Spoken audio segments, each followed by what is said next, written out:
magagawa niyang takbuhan ka mga kapiksi. Okay, so yun yung medyo nagpapastress sa inyo. Kaya nga sabi ko guys, pagdating sa pera, hinay-hinay no, sa paglalabas ng pera. Kahit kakilala nyo pa, kahit hindi nyo kakilala, always nyo i-consider na there's always a risk pagdating sa pera, mga kapiksi.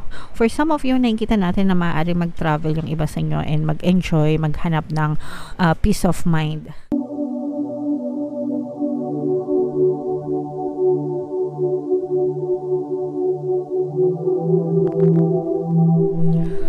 Hello guys, hello Taurus, welcome back to Pinoy Pixie Tarot. Ang pamagat ng ating episode for tonight is Pasko 2023. So papakinggan natin guys sa reading na to yung mga mensahe sa'yo ng iyong mga gabay para ngayong Pasko and kung ano yung paparating sa inyo, okay? So, combination ng positive and negative energy mga kapiksi. General reading lang. Pwedeng mag-resonate, pwedeng hindi. Comment down below guys if feeling nyo naka-resonate kayo sa mga messages para sa inyo. So, we have envy in reverse. We have woman holding a coin in reverse. And we also have walking away energy in reverse mga kapiksi. So, una, sa negative energy mga kapiksi, woman holding a coin. For some of you, medyo mag-ingat kayo guys sa paglalabas ng pera, no? With this energy. Kasi baka, Pasko ngayon guys, so, pag Pasko talaga maraming pera yung mga tao, mga kapiksi. Pero baka dumaan lang sa inyo itong pera na to, no? Yung mga 13th month nyo, yung mga bonus nyo, mga kapiksi, make sure na maghinay-hinay tayo sa paggastos. Naiintindihan ko na ito yung moment talaga na inaantay natin. Sino ba naman ang hindi natutuwa, di ba? Kapag may mga bonus, may mga 13th month na natatanggap sa kanilang mga trabaho. Syempre nandyan yung tawag ng ating katawang lupa na gumastos, mag-enjoy, have fun. Pero at the same time mga kapiksi, kailangan medyo alalay lang din, no? Kasi you should pay yourself first guys, no? Tandaan nyo na pinaghirapan nyo na isang buong taon. Yes, deserve natin na maging masaya, mag-enjoy, gumastos, but at the same time kailangan isaalang-alang din natin yung, alam mo na, mga ipon natin, di ba? Savings natin. So wag nating hayaan na mawala lang siya ng ganun-ganon mga kapiksi. Wag tayong mag-focus sa instant gratification na parang pansamantalang kasiyahan. Guys, kailangan we're always investing for the long-term happiness mga kapiksi. Okay? So, just a reminder para sa inyo guys na mag-ingat ng konti sa mga paggastos nyo. Okay? Ito naman, napakagandang energy nito kasi unang-una, kung ikaw ay naiinggit or may kinaiinggitan ka na ibang tao, nawawala na yung pagkainggit mo sa kanila, probably because you are also growing and you are also achieving yung mga bagay na gusto mong ma-achieve para sa sarili mo. And also, kung meron namang mga taong naiinggit sa iyo, unti-unti na rin silang nawawala sa buhay mo, mga kapiksi. Okay? So, unti-unti na rin silang nawawala sa buhay mo. Ibig sabihin hindi mo na sila masyadong pinagbubusan ng attention mo, kaya nawawala na sila sa inyo. Okay? So, yeah. Tinatantanan na nila kayo. And ito naman mga kapiksi, na we have walking away energy. So this is a very very nice energy mga kapiksi, kasi for some of you, ibig sabihin nito talagang naka-move on na kayo guys, no? Naka-move on na kayo sa mga past nyo. Kaya nawawala na yung mga pagka-nega nyo, yung pagka-negative nyo mga kapiksi. Nag-heal na for some of you. Yung iba naman, kung nandun pa kayo sa proseso na nag-heal pa, nagmo-move on pa, okay lang yan guys, kasi hindi naman yan madalian, no?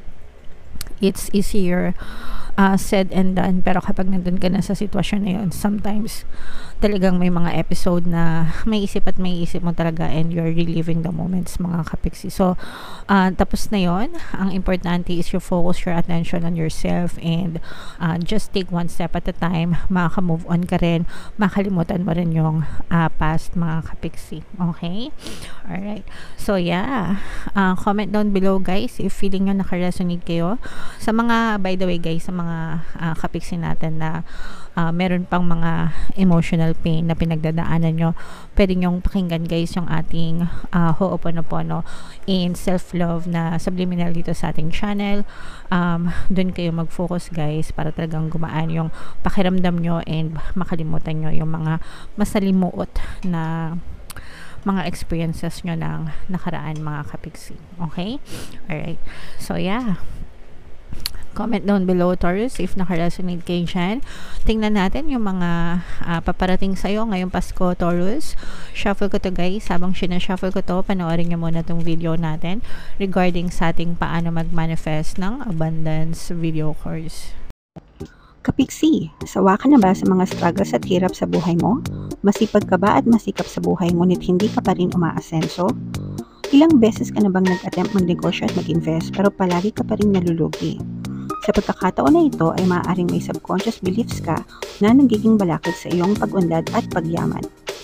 Introducing, paano mag-manifest ng abundance video course. Dito ay matututunan mong ma-overcome ang mga balakid mo para tuluyan ka ng umunlad, umasenso, sumagana, maging matagumpay, successful at maswerte sa iyong kabuhayan, pera, trabaho, negosyo, salapi at kaperahan ng bonggang-bongga. Dali, mag-send na ng email sa pinoypixietaro@gmail.com at simulan na ang iyong pagyaman ngayon. Alright, so gusto mo bang yumaman, kapiksi? Kung gusto mong yumaman, umunlad at umasenso ng bonggang-bongga, mag-avail ka rin ng course guys kasi sobrang ganda talaga niyan. And good news mga kapiksi, no, dahil Pasko, yan, meron tayong Christmas season sale until December 31 mga kapiksi. Magbibigay ako ng 10% discount plus 1 free pampaswerte subliminal. So combo sale yan mga kapiksi. So mag-avail na kayo habang may mga 13th month pa kayo. Meron din tayong email coaching, manifest your desires using the law of attraction.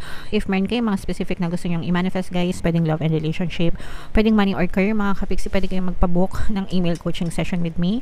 Mag-send lang kayo guys ng email sa pinoypixietaro@gmail.com. So, Taurus guys, kayo ay represent ng King of Pents sa ating spread. Ito yung combination guys ng positive and negative energy. Sa negative energy mga kapiksi, nakikita natin na merong nagpapastress sa inyo. Merong mga unexpected na magaganap sa inyo, no? Unexpected. Pag sinabing unexpected, hindi nyo inaasahan na maaring maganap sa inyo ngayong Pasko mga kapiksi. And ito yung medyo magdudulot sa inyo ng konting sakit ng ulo, konting stress mga kapiksi. Pwedeng ano din to, pwedeng partner o specific person, or pwedeng specific person na maaari kayo magkaroon ng trust issue with this person. Kung meron kang trust issue sa isang tao mga kapiksi, lalo na yung mga pinapautang nyo, ganyan. Parang for some of you guys, ang nakikita ko dito is for some of you, maaring merong nangutang sa inyo, tapos parang tinakbuhan kayo mga kapiksi. So yung nakikita natin, kaya kayo nagkakaroon ng trust issue. And parang hindi nyo inaasahan na tatrydo rin kayo or tatakbuhan kayo nitong tao na to, kasi this person is parang somebody or someone na malapit sa puso mo, no? Pwedeng kaibigan mo siya, kababata mo, pwedeng kamag-anak mo din, ganyan, pinsan. Pero parang close kayo nitong person na to, tapos parang wala sa hinagap mo na magagawa niyang takbuhan ka mga kapiksi. Okay, so yun yung medyo nagpapastress sa inyo. Kaya nga sabi ko guys, pagdating sa pera, hinay-hinay, no, sa paglalabas ng pera. Kahit kakilala nyo pa, kahit hindi nyo kakilala, always nyo i-consider na there's always a risk pagdating sa pera mga kapiksi. For some of you, nakikita natin na maaari mag-travel yung iba sa inyo and mag-enjoy, maghanap ng peace of mind naman mga kapiksi. So, okay lang yan kasi travel season, vacation season ang December. So, enjoy nyo lang mga kapiksi. And for some of you, nakikita rin natin na maaaring magkaroon kayo ng reconciliation naman with a specific person in your life. So, yung iba magkakaaway dahil sa utang, yung iba naman magkakabate, no? kung ano man yung reason na nagkaroon, merong magpaparamdam sa inyo guys, in short, no? Merong magpaparamdam sa inyo. Again, this is also a person na parang hindi nyo rin ine-expect na magpaparamdam kasi parang this person is from your past na nagkaroon kayo ng trust issue with this person. So pwedeng ex nyo to guys, kung meron kayo mga ex na ginosted kayo, no contact, ganyan, wala sa radar nyo, maaari ito magparamdam sa inyo mga kapiksi, and bumati sa inyo ng Merry Christmas. Hindi naman sa magkakabalikan kayo or hindi naman sa magkaka-reconcile kayo, pwede, yan no. Pero pwedeng magparamdam mga kapiksi. For some of you, meron ditong presence, ayan no, kung kayo ay nag-away ng iyong person, sa love and relationship naman ito, meron tayong presence ng water sign, Cancer, Pisces, Scorpio, and air sign, Aquarius, Gemini, Libra.